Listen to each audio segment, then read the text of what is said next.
পটল তোলা। কথাটা শুনলেই অনেকের মাথায় আসে সেই পুরনো প্রবাদ, পটল তুলেছে মানে আর বেঁচে নেই। তবে এই পটলগুলো কিন্তু কাউকে বিদায় জানাচ্ছে না, বরং অনেক কৃষকের মুখে ফিরিয়ে আনছে হাসি।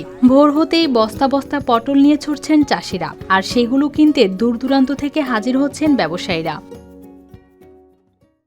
এই পটল যায় হচ্ছে আমরা জলঢাকা, ডুমার, রংপুর, দিনাজপুর, ঠাকুরগাঁ, পঞ্চগড়। কৃষকরা খুব ভালো দাম পাচ্ছে, এবার যা দাম পেয়েছে এত দাম পায়নি কোনো বছরে। সাতক্ষীরার কলারো উপজেলার দমদম বাজারে প্রতি সপ্তাহের মতো এবারেও বসেছে ঐতিহ্যবাহী পটলের হাট। সকাল গড়ানোর আগেই বাজার জুড়ে জমে ওঠে কেনাবেচা।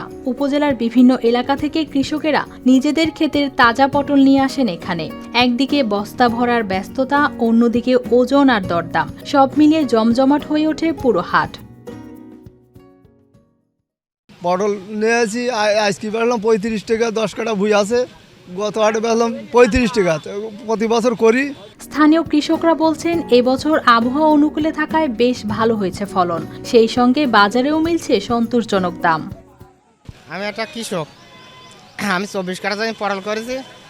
আজকে হাটে নিয়েছি 17 মন হয়ে গেছে, আর আগের দিন এলাম 24 কাঠা হইল 17 মন। শুধু স্থানীয় বাজারেই সীমাবদ্ধ নয় এই বেচাকেনা। দেশের বিভিন্ন জেলা থেকে আসা পাইকাররা ট্রাক ও পিকআপ ভর্তি করে পটল নিয়ে যাচ্ছেন দেশের নানা প্রান্তে। ফলে কৃষকদের আলাদা করে ক্রেতা খুঁজতে হচ্ছে না, মাঠ থেকে আনা ফসল দ্রুত বিক্রি হয়ে যাচ্ছে।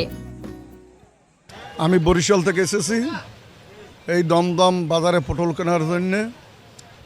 আমরা এখান থেকে পটল কিনি, বরিশালে বিক্রি করি। তা ইনশাল্লাহ আমার বরিশালে চাষ হয় না, এই জন্য আমরা যশোর থেকে পটল নিই।